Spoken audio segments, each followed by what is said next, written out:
Hello friends, हम आ चुके हैं एक नई वीडियो के साथ। और आज की वीडियो हम लेकर रहे हैं BSc first year second semester physics के मॉडल पेपर, जो आपके बहुत ही ज़्यादा महत्वपूर्ण क्वेश्चन है। इसमें ये आपके 100 क्वेश्चन है और बहुत ही ज़्यादा महत्वपूर्ण क्वेश्चन है। ऐसे क्वेश्चन आपके एग्जाम में ही रखे हुए मिलेंगे। तो जैसे कि मैंने आपको पिछली वीडियो में कुल पढ़ाया, जैसे कि आप प्ले लिस्ट में जाएंगे, वहाँ पर देखेंगे मैंने कुछ वीडियो फिजिक्स की अपलोड की हैं। वहाँ पे आप देखेंगे मैंने हर एक वीडियो पर लगभग 25 क्वेश्चन कराए हैं सॉल्व। वो 25 क्वेश्चन आप जब रीड करेंगे तो आप देखेंगे जो आपका मॉडल पेपर एग्जाम्पल के तौर पर ये है, इसी में सारे क्वेश्चन आपको रखे हुए मिल जाएंगे। जैसे कि आपके एग्जाम में क्वेश्चन आएंगे तो सेम क्वेश्चन आपको यहीं से क्वेश्चन रखे हुए मिलेंगे, इसलिए ये आपके लिए बहुत ज़्यादा महत्वपूर्ण हो जाता है। इसलिए इसको जरूर पढ़ के जाइए, आप ज़रूर इसे एक बार नोट डाउन कीजिए ताकि आपको अच्छे से याद हो जाए। यहाँ पे दोनों लैंग्वेज में आपको देखने को मिलेगा, हिंदी और इंग्लिश बाइलिंगुअल है। आप हिंदी इंग्लिश जिसमें भी आप सॉल्व करना चाहते हैं उसमें आप आंसर दे सकते हैं। चलिए शुरू कर लेते हैं वीडियो को। पहला क्वेश्चन यहाँ पे देख लेते हैं हम। तो पहला क्वेश्चन कह रहा है कि एक चक्रीय प्रक्रम में आंतरिक ऊर्जा में परिवर्तन कितना होता है। तो परिवर्तन शून्य होता है, ना के बराबर। ऑप्शन नंबर हमारा यहाँ पे बी सी हो जाएगा। अगला क्वेश्चन है यहाँ पे, क्वेश्चन नंबर दूसरा, 250 कैलोरी ऊष्मा में लगभग कार्य किया जा सकता है। तो याद रखना कितना, 1045 यानी 1045 जूल कार्य किया जा सकता है। तो ऑप्शन नंबर यहाँ पे बी सी हो जाएगा। अगला क्वेश्चन यहाँ पे, क्वेश्चन नंबर 3 पूछ रहा है कि किसी निकाय की अवस्था का बिंदु फलन है। तो क्या है, आंतरिक ऊर्जा। तो ऑप्शन नंबर यहाँ पे सी सी हो जाएगा। अगला क्वेश्चन देख लेते हैं यहाँ पे, क्वेश्चन नंबर 4। यहाँ पे कह रहा है कि उत्क्रमणीय प्रक्रम के लिए आवश्यक शर्त क्या है। तो उत्क्रमणीय प्रक्रम के लिए आवश्यक शर्त है कि ऊष्मा क्षय शून्य होना चाहिए तथा प्रक्रम अर्धस्थैतिक होना चाहिए। तो ऑप्शन नंबर यहाँ पे आपका डी सी हो जाएगा। ठीक है, तो ऑप्शन नंबर यहाँ पे क्या आपका डी सी हो जाएगा। आगे चलते हैं, नेक्स्ट क्वेश्चन यहाँ पे देख लेते हैं। क्वेश्चन नंबर 5 दिया है कि उत्क्रमणीय प्रक्रम है। तो उत्क्रमणीय प्रक्रम कौन सा है, ऊष्मा स्रोत के संपर्क में पूर्णतः कुचालक सिलेंडर में घर्षण रहित पिस्टल का धीरे धीरे बाहर खिसकना। तो ऑप्शन नंबर यहाँ पे आपका डी सी हो जाएगा। आगे चलते हैं, नेक्स्ट क्वेश्चन देख लेते हैं यहाँ पे। क्वेश्चन नंबर 6 कह रहा है कि एक आदर्श गैस में समतापी स्पीडन होता है। तो एक आदर्श गैस में समतापी स्पीडन होता है आवश्यक रूप से उत्क्रमणीय। तो ऑप्शन नंबर यहाँ पे ए से हो जाएगा। आगे चलते हैं, नेक्स्ट क्वेश्चन यहाँ पे दिया है कि कार्नो चक्र के पी वी आर ए का क्षेत्रफल व्यक्त करता है। तो प्रति चक्र किया गया कार्य, तो प्रति चक्र में किया गया कार्य। तो ऑप्शन नंबर यहाँ पे आपका सी सी हो जाएगा। कार्नो चक्र में पीवीआर का क्षेत्रफल व्यक्त करता है। आगे चलते हैं, नेक्स्ट क्वेश्चन देख लेते हैं यहाँ पे। ऊष्मा को यांत्रिक कार्य में रूपांतरित करने वाली युक्ति क्या कहलाती है। तो ऊष्मा इंजन। ऑप्शन नंबर यहाँ पे सी से हो जाएगा। अगला क्वेश्चन यहाँ पे, क्वेश्चन नंबर 9 पूछा है कि यदि स्रोत व सिंक के ताप T1 व T2 है तो कार्नो इंजन की दक्षता क्या होगी। तो दक्षता होती है तो कितनी हो जाएगी, याद रखना 1 minus T2 upon T2 over T1। तो ऑप्शन नंबर यहाँ पे आपका बी सी हो जाएगा। ठीक है, आगे चलते हैं, नेक्स्ट क्वेश्चन देख लेते हैं। क्वेश्चन नंबर 10 कह रहे हैं कि कार्नो इंजन की हेम बिंदु 0 डिग्री सेल्सियस ताप पर बिंदु 100 डिग्री सेल्सियस के मध्य कार्य करता है, तो उसकी दक्षता कितनी होगी। तो ठीक है, ऑप्शन नंबर यहाँ पे आपका बी सी हो जाएगा, 26.8%। ठीक है, ऑप्शन नंबर यहाँ बी सी हो जाता है। आगे चलते हैं, नेक्स्ट क्वेश्चन यहाँ पे दिया है, क्वेश्चन नंबर 11। एक उत्क्रमणीय ऊष्मा इंजन की दक्षता 100 डिग्री सेल्सियस हो सकती है यदि सिंक का ताप कितना हो। तो देख याद रखना 0 डिग्री आपका कैलोरी। ऑप्शन नंबर यहाँ पे आपका डी से हो जाएगा। आगे चलते हैं, नेक्स्ट क्वेश्चन यहाँ पे देख लेते हैं। क्वेश्चन नंबर 12 दिया है यहाँ पे कि एक एंट्रोपी वृद्धि के नियमानुसार प्राकृतिक प्रक्रम है तो निकाय के अणुओं की आक्रमबद्धता बढ़ती है। तो ठीक है, ऑप्शन नंबर यहाँ पे आपका डी से हो जाएगा, निकाय के अणुओं की आक्रमबद्धता बढ़ती है।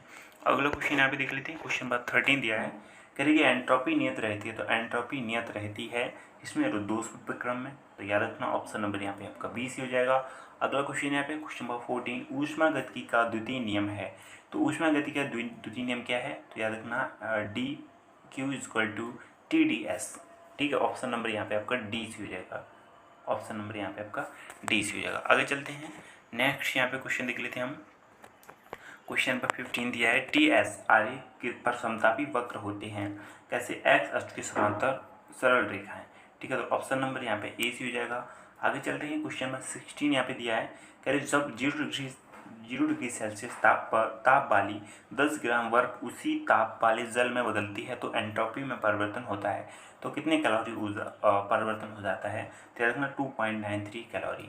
ठीक है, तो ऑप्शन नंबर यहाँ पे आपका ए सी हो जाएगा। आगे चलते हैं, नेक्स्ट क्वेश्चन आप देख लेते, क्वेश्चन नंबर 17 दिया है कि 100 डिग्री सेल्सियस की 1 किलोग्राम भाप की को उसी ताप पर जल में परिवर्तन करने के लिए एंट्रोपी में परिवर्तन होगा। कितना परिवर्तन होगा, याद रखना कितना हो जाएगा, 1.4 किलो कैलोरी। ऑप्शन नंबर यहाँ आपका सी हो जाएगा। आगे चलते हैं, क्वेश्चन नंबर 18 पूछा है गलत कथन कौन सा है। तो काफ़ी ऑप्शन दिए हैं आपके, 4 ऑप्शन, गलत कथन कौन सा है। तो यहाँ पे देखेंगे ताप का ऊष्मागतिकी पैमाना, गलत कथन पूछा है। तो ताप का ऊष्मागतिकी पैमाना एक आदर्श पैमाना है तथा कार्यकारी पदार्थ की प्रकृति पर निर्भर करता है। तो ये ऑप्शन आपका गलत है, जबकि ऑप्शन नंबर आप देख लेते हैं 20 यहाँ पे सही हो जाएगा। ऊष्मागतिक तथा ताप पैमाने पर 1 डिग्री का मान सेल्सियस पैमाने पर 1 डिग्री के मान के बराबर होता है। तो ये ऑप्शन यहाँ सही है। ऊष्मागतिक ताप पैमाने पर माप आदर्श पैमाने पर माप से सेल खाती है। तो ऑप्शन नंबर यहाँ पर सी। नेक्स्ट क्वेश्चन ऑप्शन है यहाँ पे ऊष्मागतिक ताप पैमाने में ऋणात्मक ताप संभव नहीं है। तो ये ऑप्शन तीनों आपके यहाँ सही है। कौन सा ऑप्शन गलत है यहाँ पे, ऑप्शन नंबर यहाँ पे ए गलत हो जाए। तो इस क्वेश्चन का यहाँ पे राइट आंसर क्या हो जाएगा, ऑप्शन नंबर ए। आगे चलते हैं, क्वेश्चन नंबर नेक्स्ट यहाँ पे देख लेते हैं। क्वेश्चन नंबर 19 पूछा है कि ऊष्मागतिकी साम्य का अर्थ क्या है। तो ऊष्मागतिकी साम्य का अर्थ है, यहाँ पे ध्यान से देखना, ऊष्मागतिकी साम्य का अर्थ क्या है, उपयुक्त सभी ऊष्मीय साम्य, यांत्रिक साम्य और रासायनिक साम्य। तो ऑप्शन नंबर यहाँ पे आपका डी से हो जाएगा।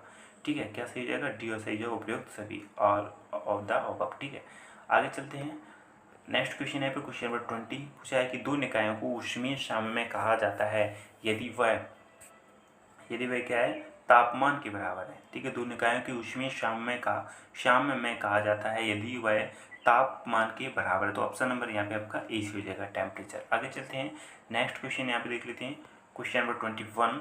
क्वेश्चन नंबर 21 कह रहा है कि ऊष्मा का निकटीय संबंध है।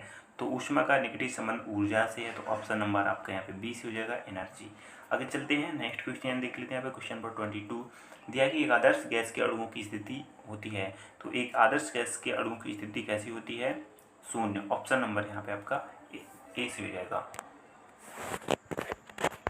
अगला क्वेश्चन यहाँ पे दिया है क्वेश्चन नंबर 23, समतापीय परिवर्तन के दौरान जो मात्रा स्थिर रहती है वह है। तो वह कैसी है, दबाव, तापमान, आयतन या तापमान और दाबमान दोनों के बराबर। तो याद रखना कैसा है, तापमान। ठीक है, ऑप्शन नंबर यहाँ पे आपका बी से हो जाएगा। आगे चलते हैं, नेक्स्ट क्वेश्चन यहाँ देख लेते हैं, क्वेश्चन नंबर 24 दिया है कि वह प्रक्रम जिसमें कोई ऊष्मा प्रणाली में प्रवेश या बाहर नहीं जाती क्या कहलाती है। तो याद रखना कैसी, रुद्धोष। ऑप्शन नंबर यहाँ आपका सी से हो जाएगा। अगला चलते हैं, क्वेश्चन नंबर 25 पर दिया है कि किसी निकाय की अवस्था बिंदु फलन है। तो क्या है, तो याद रखना आंतरिक ऊर्जा। ऑप्शन नंबर यहाँ पे आपका बी से हो जाएगा। आगे चलते हैं, क्वेश्चन नंबर 26 यहाँ पे देख लेते हैं, रुद्धोष में प्रसार को झेलने पर गैस की आंतरिक ऊर्जा घटती है या बढ़ती है या अपरिवर्तित रहती है या घट और बढ़ सकती है।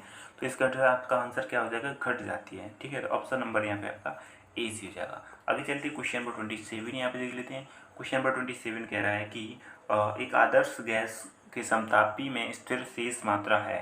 तो एक आदर्श गैस के समतापी प्रसार में स्थिर शेष मात्रा क्या है, ऊष्मा, दबाव या तापमान एवं दबाव या आंतरिक ऊर्जा। तो क्या हो जाएगा, आंतरिक ऊर्जा। ऑप्शन नंबर यहाँ पे आपका डी हो जाएगा। अगला क्वेश्चन यहाँ पे क्वेश्चन नंबर 28 दिया है, तो ऊष्मागतिकी का पहला नियम संबंधित है। तो ऊष्मागतिकी का पहला नियम किससे संबंधित है, ऊर्जा से। तो ऑप्शन नंबर हमारा यहाँ पे ए से हो जाएगा।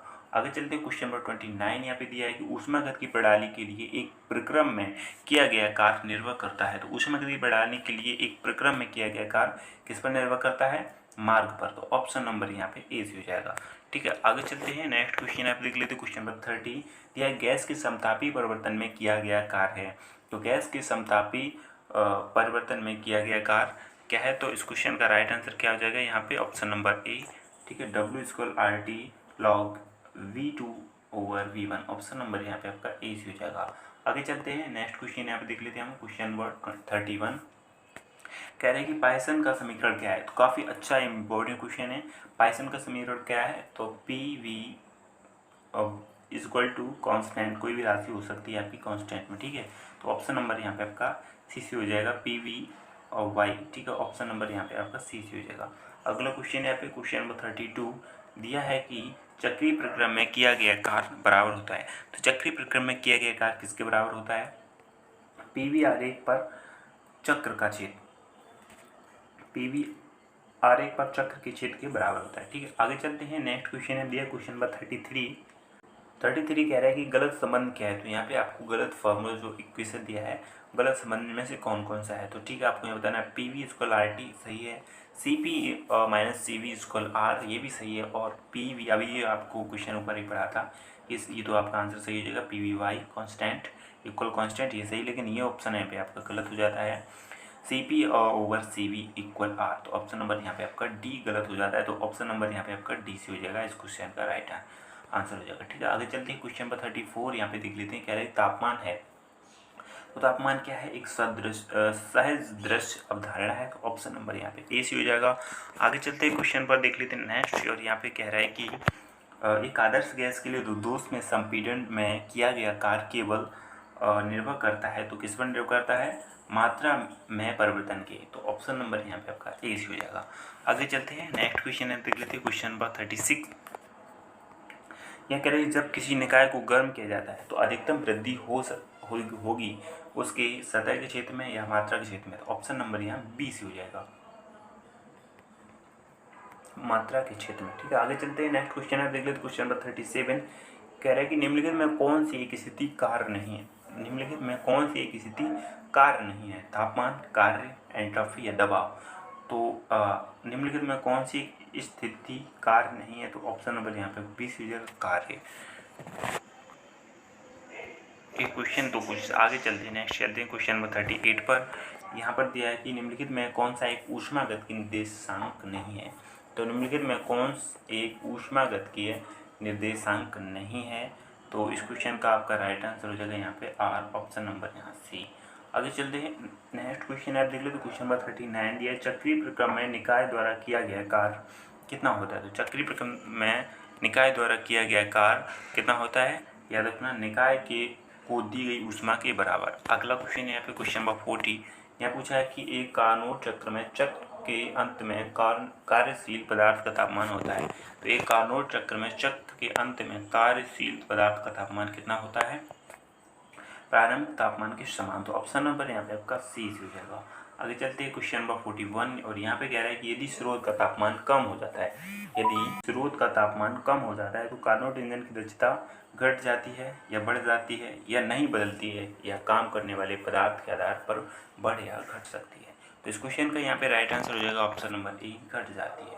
अगला क्वेश्चन यहाँ पे देख लेते हैं क्वेश्चन नंबर 42, कह रहा है कि संवैधानिक रूप से एक कार्नोट इंजन की दक्षता 100% है यदि सिंक का तापमान कितना हो। तो उस स्थिति में कितना हो, तब ये आपका सही हो जाएगा। सैद्धांतिक क्या है, सैद्धांतिक रूप से एक कार्नोट इंजन, सैद्धांतिक रूप से कार्नोट इंजन की दक्षता 100% है यदि सिंक का तापमान। ये क्वेश्चन अभी पूछा जाता है। ठीक है, तो ऑप्शन नंबर यहाँ पे आपका 0 डिग्री कैलोरी हो जाएगा, ऑप्शन नंबर यहाँ पे आपका डी से हो जाएगा। आगे चलते हैं नेक्स्ट क्वेश्चन देख लेते हैं। यहाँ पे क्वेश्चन नंबर 43 कह रहा है कि 227 डिग्री सेल्सियस और 27 डिग्री सेल्सियस के बीच कार्य करने वाले उत्क्रमणीय इंजन की दक्षता है तो कितनी होगी। तो इस क्वेश्चन का यहाँ पे राइट आंसर हो जाएगा, अब ध्यान से देखना, ऑप्शन नंबर यहाँ पे ए दे रहा है, तो 2/5 ऑप्शन नंबर यहाँ पे आपका ए दे रहे हैं। 227 डिग्री सेल्सियस और 27 डिग्री सेल्सियस के बीच कार्य करने वाले उत्क्रमणीय इंजन की दक्षता कितनी होगी, 2/5 ऑप्शन नंबर यहाँ ए दे रहे हैं। आगे चलते हैं नेक्स्ट क्वेश्चन है, देख लेते हैं क्वेश्चन नंबर नेक्स्ट। कह रहा है कि ऊष्मागतिकी के दूसरे नियम का तात्पर्य क्या है। तो ऊष्मागतिकी के दूसरे नियम का तात्पर्य कोई ऊष्मा इंजन 100% कुशल नहीं हो सकता। तो ऑप्शन नंबर यहाँ ए सी हो जाएगा। आगे चलते हैं क्वेश्चन नंबर 45, यहाँ पे दिया है कि एक उत्क्रमणीय इंजन और एक अनुत्क्रमणीय इंजन के एक ही तापमान के बीच कार्य कर रहे हैं तो इसकी दक्षता क्या होगी। तो अनुत्क्रमणीय इंजन से छोटी होगी, तो ऑप्शन नंबर यहाँ का बी हो जाएगा।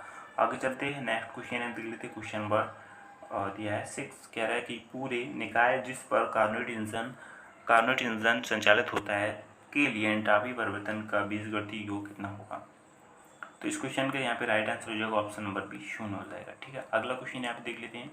क्वेश्चन नंबर दिया है कि एक ऊष्मा इंजन उच्च ताप पर ऊष्मा Q1 को अवशोषित करता है और कम तापमान पर Q2 को अस्वीकार करता है, तो इंजन की दक्षता क्या होगी। तो इस स्थिति में ऑप्शन नंबर यहाँ पे आपका बी हो जाएगा, 1 - Q2/Q1। T1। ऑप्शन नंबर यहाँ बी हो जाएगा। आगे चलते हैं, नेक्स्ट क्वेश्चन यहाँ पे देख लेते हैं। क्वेश्चन नंबर 48 है कि तापमान का निरपेक्ष पैमाना निर्भर करता है किस पर, कार्नोट ईंधन पर। तो ऑप्शन नंबर यहाँ पे आपका डी सी हो जाएगा। आगे चलते हैं, नेक्स्ट क्वेश्चन यहाँ पे देख लेते हैं हम। क्वेश्चन नंबर 49, क्वेश्चन नंबर 49 कह रहा है यदि कार्नोट ईंधन के स्रोत सिंक तापमान क्रमशः T1 और T2, यहाँ मिसप्रिंट है, T2 और दिया है, T1 T2 तो है, तो दक्षता, इसकी दक्षता कितनी हो जाएगी। तो याद रखना क्वेश्चन नंबर आपका ऑप्शन नंबर इसका सी सी हो जाएगा 1 - T2 अपॉन T1, यानी ऑप्शन नंबर यहाँ पे आपका सी सी हो जाएगा। आगे चलते हैं, क्वेश्चन नंबर 50 यहाँ पे दिया है कि एक गैस स्थिर दाब P में आयतन V1 से V2 तक फैलती है, तो गैस का किया गया कार्य कितना हो जाएगा। तो W स्क्वायर हो जाएगा आपका, यहाँ पे आंसर हो जाएगा option number A, W square हो जाएगा आपका P कोष्टक में V2 - V1, तो ऑप्शन नंबर यहाँ पे आपका ए सी हो जाएगा। आगे चलते हैं, नेक्स्ट क्वेश्चन आप दिया क्वेश्चन 51। क्वेश्चन नंबर 51 कह रहे हैं ऊष्मागतिकीय प्रक्रिया में निम्नलिखित में से कौन सा कथन सत्य है। तो ये मैंने आपको क्वेश्चन पढ़ाया है, आप कमेंट करके जो इस क्वेश्चन का राइट आंसर यहाँ पे क्या हो जाएगा। क्वेश्चन नंबर 51 का राइट आंसर आपको बताना है। आज के लिए बस इतना ही, आगे क्वेश्चन हम अगली वीडियो में लेकर आएंगे। ये वीडियो कैसी लगी कमेंट करके ज़रूर बताएं। अगर वीडियो पसंद आई तो वीडियो को लाइक कर दीजिए, चैनल पर नए हैं तो चैनल को सब्सक्राइब कर लीजिए। तो फिर मिलते हैं नेक्स्ट वीडियो में, तब तक के लिए नमस्कार।